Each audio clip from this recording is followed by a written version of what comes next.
Now for the official national web.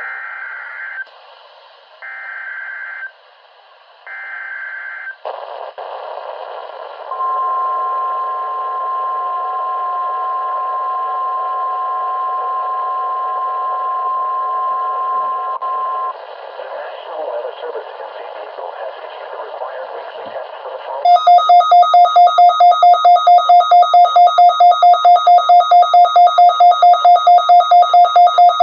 And the coastal waters from San Mateo Point to the Mexican border and out 60 nautical miles, including San Clemente Island. A test signal was broadcast to test the public warning system.